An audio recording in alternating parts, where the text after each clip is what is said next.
மீண்டும் ஒரு சிறப்பு காணொளி வாயிலாக உங்கள் அனைவரையும் சந்திப்பதில் மகிழ்ச்சி அடைகிறேன். இன்று 2026ஆம் ஆண்டு மே மாதம் 23ஆம் தேதி சனிக்கிழமை. இன்று பகல் 1 மணி அளவிலே அரசாங்க தகவல் திணைக்களத்திலே விசேட ஊடகவியலாளர் சந்திப்பொன்று நடைபெற்றது. இந்த ஊடகவியலாளர் சந்திப்பை போலீசார் ஏற்பாடு செய்திருந்தனர். இந்த ஊடகவியலாளர் சந்திப்பிலே மிக பிரதானமாக பேசப்பட்ட விடயம்தான் அண்மையிலே இலங்கையை உலுக்கிய ஒரு விவகாரம். அனுராதபுரம் அட்டமஸ்தானத்தின் தலைமை பீடாதிபதி ஹேமரத்ன தேரர் ஒரு சிறுமியை பாலியல் துஷ்பிரயோகம் செய்தார் என்ற விவகாரம். அந்த வழக்கிலே நேற்றைய நாளிலே அனுராதபுரம் நீதிமன்றுக்கு அந்த பீடாதிபதி ஆஜராகியிருந்தார். அது குறித்து பல சர்ச்சையான விடயங்கள் சமூக வலைத்தளங்களிலே பேசப்படுகின்றன. பிரதான ஊடகங்களிலே அது குறித்து மிக தீவிரமாக அலசப்படாவிட்டாலும் கூட சமூக வலைத்தளங்களிலே சமூக செயற்பாட்டாளர்கள் மிக தீவிரமாக இந்த விவகாரம் குறித்து பேசிக்கொண்டே இருக்கின்றார்கள். குறிப்பாக தரிந்து ஜெயவர்தனவாக இருக்கட்டும், தரிந்து உடுவரவாக இருக்கட்டும், அதே போன்று இன்னும் பல சமூக அமைப்புகள் இந்த விவகாரத்திலே தங்களுடைய குரல்களை எழுப்பிக் கொண்டே இருக்கின்றார்கள். இன்றைய ஊடகவியலாளர் சந்திப்பிலும் கூட பிரதான ஊடகங்களிலே இருந்து வரக்கூடிய ஊடகவியலாளர்களை நான் காணவில்லை. மாற்றமாக சமூக வலைத்தள செயற்பாட்டாளர்களே இன்றைய நாளில் அதிகமாக பங்கெடுத்திருந்தார்கள். இந்த ஊடகவியலாளர் சந்திப்பிலே நேற்று அனுராதபுரம் நீதிமன்றத்திலே நடைபெற்ற இந்த வழக்கு விடயங்கள் சம்பந்தமாக விரிவாக பேசப்பட்டன. அவற்றை தமிழிலே உங்களுக்கு நான் மொழிபெயர்த்து தருகிறேன். கொழும்பு நகரின் மிகச்சிறந்த முகவரிகளில் ஒரு புதிய வாழ்க்கை முறையின் அடையாளம் உருவாகிறது. ப்ளூ ஓஷன் குரூப் சிறந்த இடத்தேர்வு, காலத்தை வெல்லும் நவீன வடிவமைப்பு மற்றும் உயர்தர கட்டுமானத்தின் நம்பகமான பெயர். நகரத்தின் துடிப்பும் கடற்கரையின் அமைதியும் ஒன்றாக சங்கமிக்கும் இடங்களில் சீரான வாழ்க்கைக்கும் சிறந்த முதலீட்டிற்கும் வடிவமைக்கப்பட்ட குடியிருப்புகள். ப்ளூ ஓஷன் குரூப், உயர்ந்த வாழ்க்கையின் உறுதியான முகவரி. போலீசார் அந்த விகாராதிபதியை கைது செய்யவில்லை. சிறுவர் பாதுகாப்பு அதிகார சபையால் பெறப்பட்ட நீதிமன்ற உத்தரவுக்கு அமையவேதான் போலீசார் அந்த சிறுமியை கைது செய்தனர். இல்லை, நீங்கள் பிழையான தகவலை புரிந்துள்ளீர். அப்படி ஒன்றுமே நடைபெறவில்லை. நாமேதான் கைது செய்தோம், நாமேதான் காரணங்களை முன்னிறுத்தினோம், நாமேதான் அந்த விகாராதிபதியை சந்தேக நபராக பெயரிட்டு பி அறிக்கை சமர்ப்பித்தோம். மேலும் அது பற்றி ஒரு விசாரணையை நடாத்திய பின்பே அவரை நாங்கள் கைது செய்தோம். ஒருவர் மீது குற்றச்சாட்டுக்கள் முன்வைக்கப்பட்ட நிலையிலே முறையான விசாரணைகள் மேற்கொண்ட பின்பே அவரை கைது செய்ய முடியும். அப்படித்தான் நாங்கள் கைது செய்தோம். யாராவது முறைப்பாடொன்றை செய்தவுடன் கைது செய்யப்பட வேண்டும் என்று எண்ணினால் அதுவல்ல நடைபெற வேண்டியது.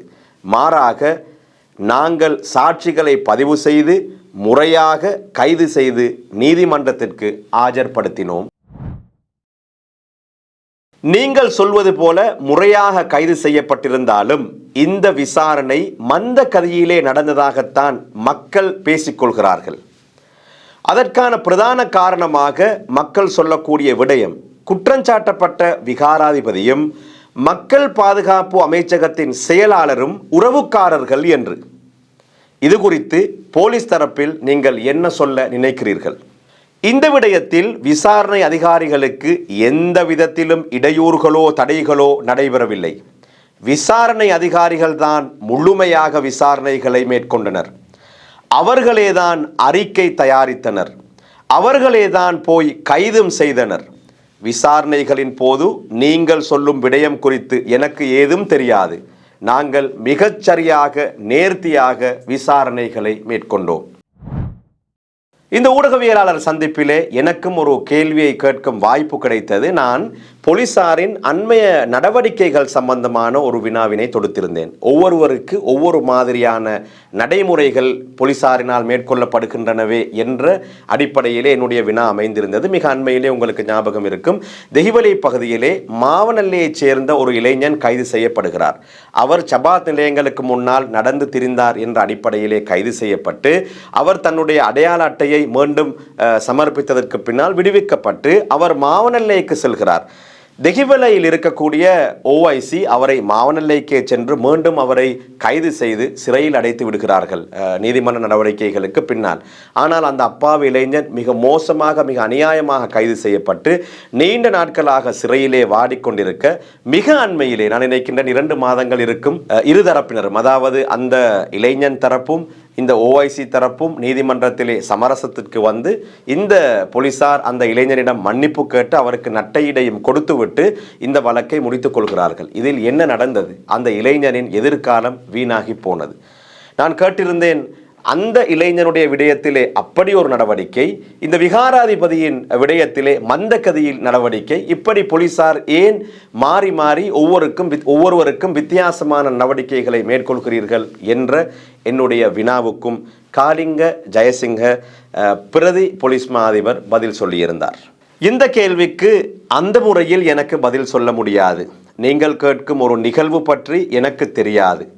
இந்த விசாரணையின் தன்மை, முன்னேற்றம் குறித்து இங்கு நான் முன்வைத்துக் கொண்டிருக்கிறேன். விசாரணைகளின் போது தெரிய வந்துள்ளது, இந்த குழந்தையை குறித்த விகாராதிபதி பணம் கொடுத்தே பெற்றுள்ளார் என்று. எனினும் போலீசாரால் நீதிமன்றக்கு சமர்ப்பித்த பி அறிக்கையில் இந்த குற்றச்சாட்டை ஏன் முன்வைக்கவில்லை? ஆம், இது ஒரு உணர்வுபூர்வமான விடயம் என்பதாலும் நீதிமன்றில் விசாரணைகள் நடைபெறுவதாலும் அது பற்றி நான் பேச விரும்பவில்லை என்றார். சந்தேக நபரான விகாராதிபதியின் தொலைபேசியை போலீஸ் கஸ்டடியில் எடுத்து விட்டீர்களா என்று. தொலைபேசி மாத்திரமல்ல, தொலைபேசி உள்ளிட்ட அனைத்தையும் விசாரணைகளின் போது நாங்கள் பெற்றுக்கொண்டுள்ளோம். மேலும் அவர் யார் யாருடன் தொலைபேசியிலே இணைந்திருந்தார் என்ற கால் டீட்டெயில்ஸ் உட்பட தேவைப்பட்ட சகலதையும் நாங்கள் பெற்றுள்ளோம் என்றார். இந்த சிறுமியை தவிர்த்து வேறு சிறுமிகளுக்கும் இது போன்ற துஷ்பிரயோகங்கள் இந்த சந்தேக நபரால் நடைபெற்றுள்ளதா? ஏனென்றால் அவருடைய பலம், அவருக்கு இருக்கக்கூடிய பணம், இவற்றோடு இந்த நிகழ்வுகள் கீழே போயிருக்கலாம். அது பற்றி விசாரணைகள் நடக்குமா என்று கேட்டார். முறைப்பாடுகள் கிடைத்தால் நிச்சயமாக அது பற்றி விசாரணை செய்யலாம். அது பற்றி எந்த பிரச்சனையும் எமக்கில்லை. ஆனால் இதுவரையிலே அப்படியான எந்த முறைப்பாடுகளும் எமக்கு கிடைக்கப்பெறவில்லை.